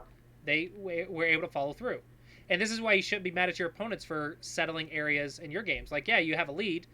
Bring it home. That's a skill. That's a tactic. You have to be able to bring it home and deal with their fighting spirit. But if it's like this at the end of the game and you're still playing it out, just resign. There's nothing left except in game. And and Lee Sedol was like 14 points ahead, 13 points ahead or whatever. Yeah, I don't think he's going to blunder that. A pro will not blunder that. Like for double digit Q, if it's like less than 15 points, finish it. For single digit Q, if it's less than... Actually, no. For double digit Q, it's like less than 20 points, finish it. Single digit Qs, less than 15 points, finish it. For Dom players, less than 10 points, finish it. For pros, less than 5 points, finish it. But for 13 and a half points in Yosei, probably you can resign. Unless you're in Yo-Yomi and you don't have time to count and everything, and you want to... Like, there's also... You have to take the clock into consideration, the likelihood they'll make a mistake and stuff like that. Sure, yeah. But in a normal game... once every area is settled, if you're massively behind, just move on. Go play another game. Your opponent earned it. Let them have it. Yeah. You gotta respect your opponent. But if there's unsettled areas, make them work for it. If there's an unsettled section of the board, make them work for it. Yeah. Someone said as a DDK, I have very little idea how the score will be until the website tells me afterwards. I have a video on how you can count as a double digit Q, but that would self-advertising right there. I think you can do position comparisons, and as long as it's arbitrarily close, if you don't know that your opponent's like way ahead, just play it out. That's fine. But you do need to learn how to at least compare sections of the board, even if you can't count. You can say, okay, draw a box here, draw a box here, draw a box here, and then draw a box for white here, and then draw a box for white here, and then take these dead zones right here and subtract that from blacks. Okay, that's the comparison. White has more. Yeah, but I often just play it out like regardless, unless I know I'm losing by like some ungodly number. But I sort of just like finishing out all the in-game stuff, and I think it's like good practice for me. I mean, it could be good practice. I mean, if you're learning and stuff. There's a lot of courtesies in Go though, so you do have to be wary of that. Yeah, because you don't want to waste your opponent's time if If there's a 99% chance they're gonna win, just give it to them. Just let them Yeah. have it. But if there's like only 80% chance they're gonna win, and I don't mean AI chance. That's not a good estimate for humans. I Right. mean, Yeah. if you know that they're gonna win unless they miss an Atari, then probably just give it to them. Yeah. But like this board, I would say if you're a double digit Q, play it out. If you're a single digit Q, count it. You can count it single digit Q. You just have to learn how and practice. Yeah. A double digit Q, I think you can compare sections, and probably it looks close to a double digit Q. So I'd say play it out if you're a double digit Q. If you're a single digit Q, maybe you could play it out. Dons should not play this out though. Yeah. Like if a Don counted right here, I They'd don't. be like, oh. I think like right here I would count. Like I wouldn't do that, but right here I'd count. And I'm like, do I really have a chance? Is there any all or nothing move I can come up with? If not, then I'm probably just gonna resign. Yeah. So yeah, this game is the fighting spirit of humanity. Pulled out a win. It's nice to know that it still exists. Yeah, someone's got to have fighting spirit. Yeah. But it's so insane how this victory came about, not because of skill. Well, no, it was skill, because if it wasn't for the fact that he was as strong as he was, he would have had no chance. So Yeah, absolutely. the peak of humanity, what pushed us through perfection, what pushed us to beat perfection. I say perfection in quotation marks. What pushed us to beat perfection was our human fighting spirit. And I think that's like a romantic story, I guess. That Very you can inspiring. Think about. Yeah. It's a very cool idea. Someone said that don't most websites have a score estimator? As a Go instructor, I really, really hate the score estimator in the middle of playing a game. If you're kibitzing or something, fine, cool. But if you're playing the game, I think the score estimator is detrimental to your Go skill. Like you will not learn how to count. You will miss the chance to gain practice counting and judging. You won't be able to improve as quickly and improve your judgment and stuff. So don't ever use the score estimator while you're playing. Yeah. I think it was a couple weeks ago that I lost a game because I was relying on the score estimator. Like it was. Yeah, didn't I criticize you for that? Well, yeah, you have before, and I've gotten to where I don't really use it. But in this particular game, like it was saying that one of my groups was dead, and I was like, "What?" I'm like 99% sure that it's alive. Like I was like certain it was alive, but I was like, "Well, the score estimator is calling it dead, so maybe I need to like fix something in here." And then by like playing inside my group, I killed it. Like it wasn't dead until I tried to save it, and then it was dead. That's funny. So Lesson that was learned. kind of when I like, okay, I guess Klossy does know what he's talking about. Maybe I Lesson learned. Shouldn't be relying on this thing. I mean, at the end of the day, Go is a game, and I want everyone to have fun. Yeah, but absolutely. if you're gonna ask me, the Go instructor, if you should be using the score estimator while you play, I'm going to strongly tell you no. Yeah. But if you enjoy it and you don't want to learn how to count, you just enjoy playing and you just want to use a score estimator because maybe you're limited on time, you don't really care about improving, you're just having fun. Go for it. I don't care. Have fun. Yeah. As long as you're having fun. But if you want to improve, I highly discourage it. Yeah. And someone mentioned I only look at it when I try to resign. You need to learn how to resign without the score estimator. You need to learn, is this resign worthy or not? Is there a chance or not? You have to improve your judgment to say, is there a chance for me to win this game or not? Regardless of the score estimator. Because you will not have a score estimator at a tournament. Yeah. Unless you're cheating, in which case, don't go.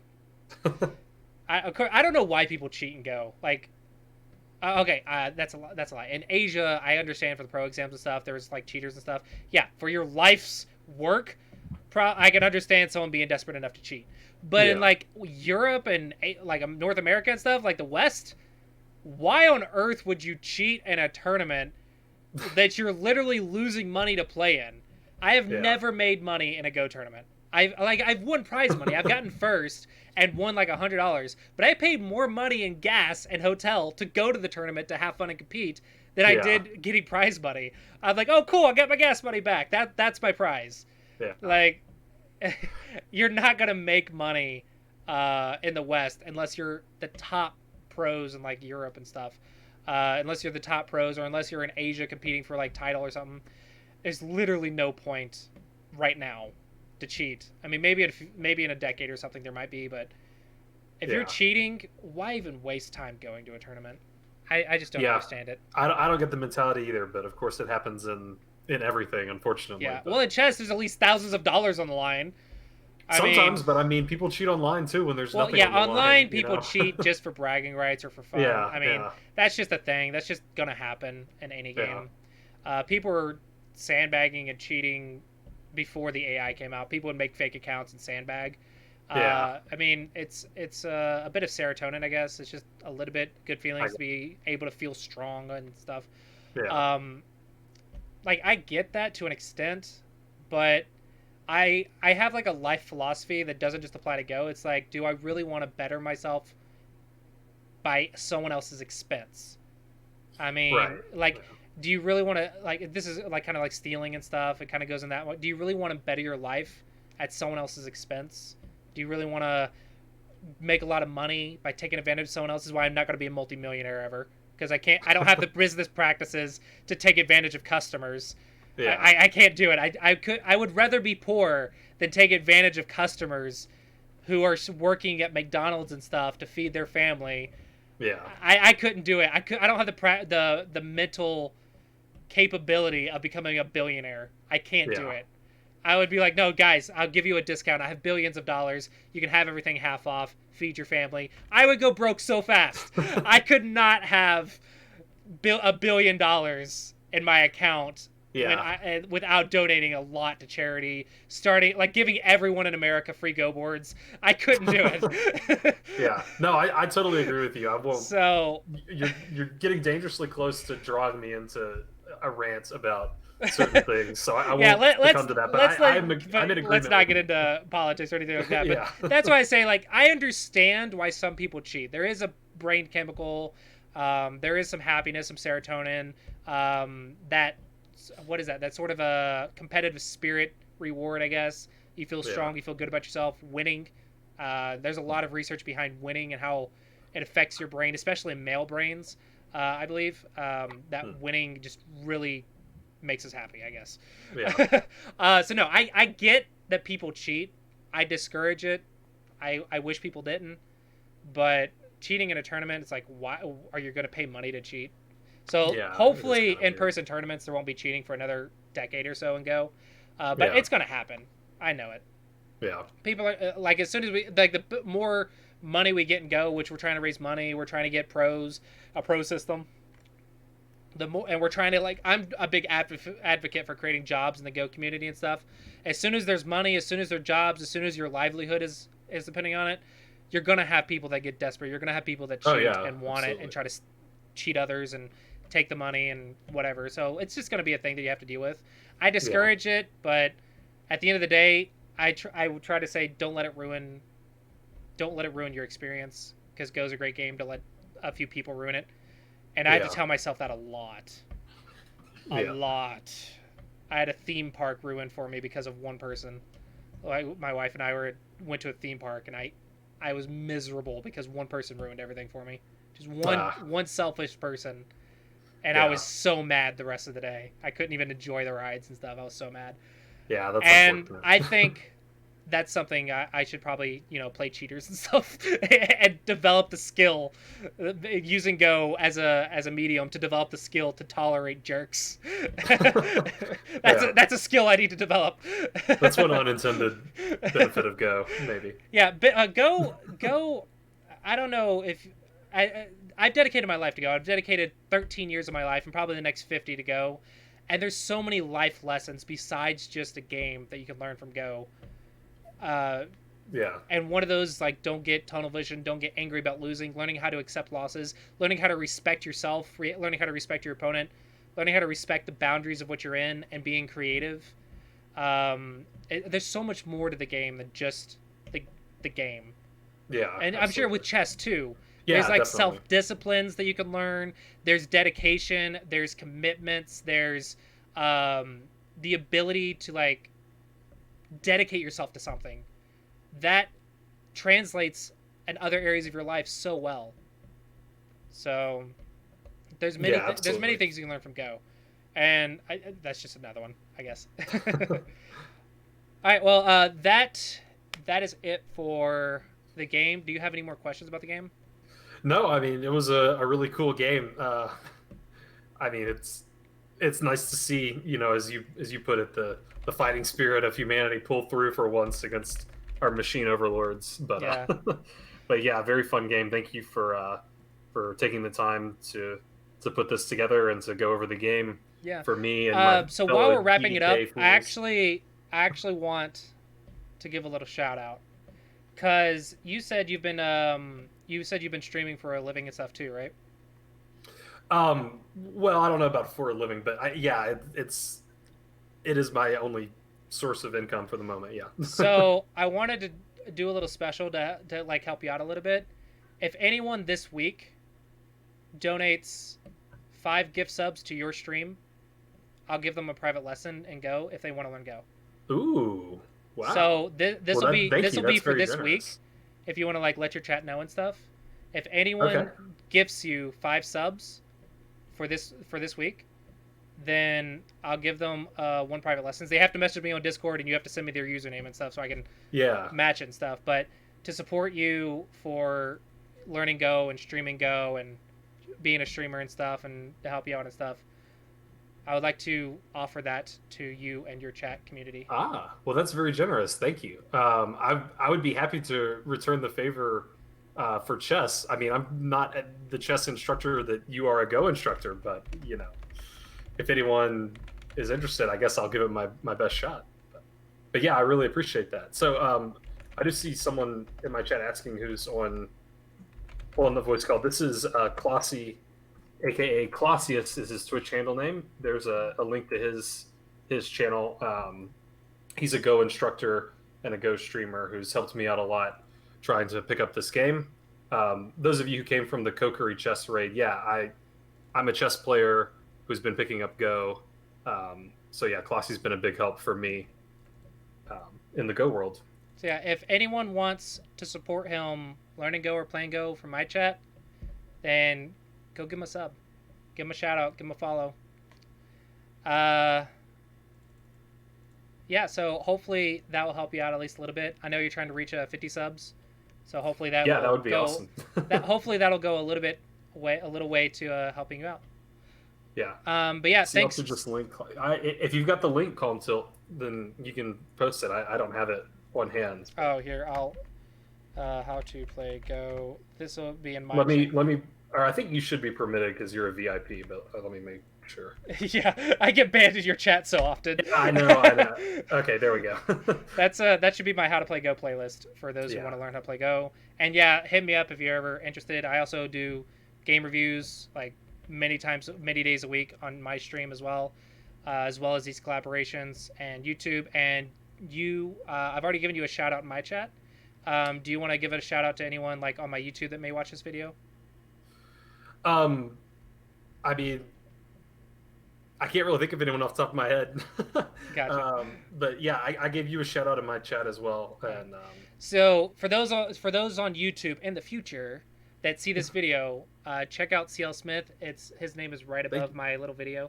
That is his Twitch handle, and he is a chess player and Go player. 14Q at Go and been learning Go for a few months now, and also a chess player. He does both chess and Go. What is your chess rating?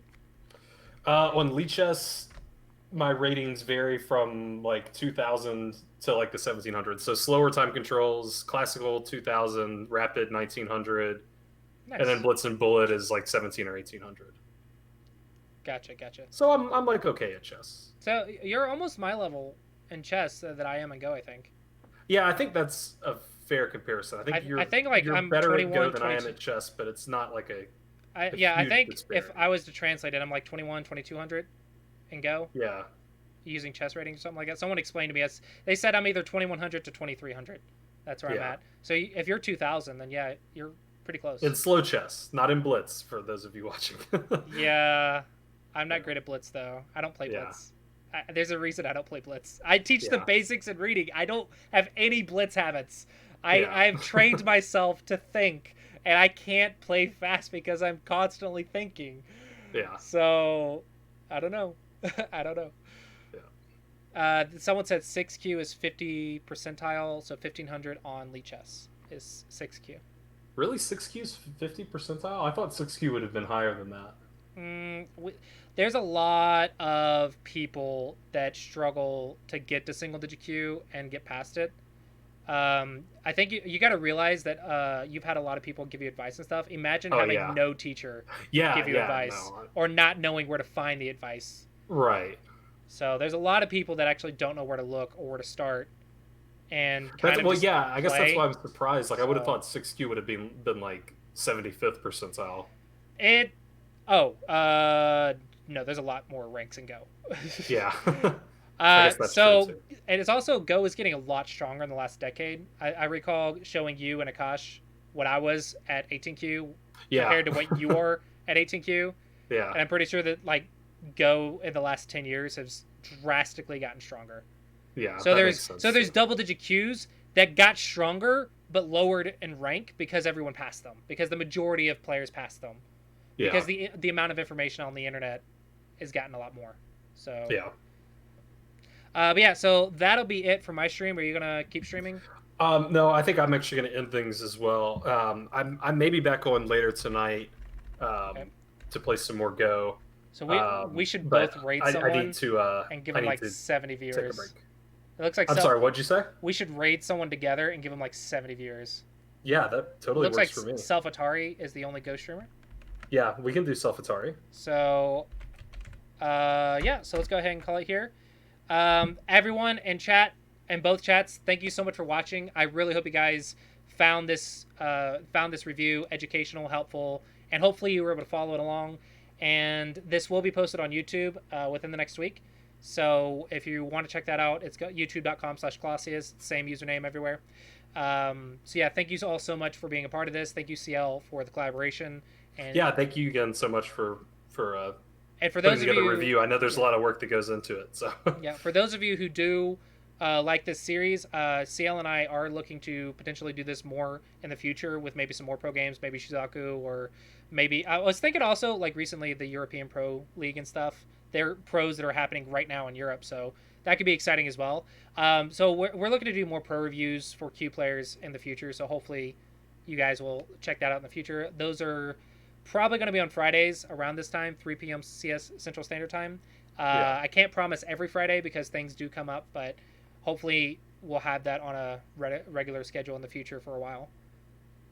Yeah. Yep. And CLSmith's twitch.tv/CLSmith and twitch.tv/Clausius if you want to watch us stream normally.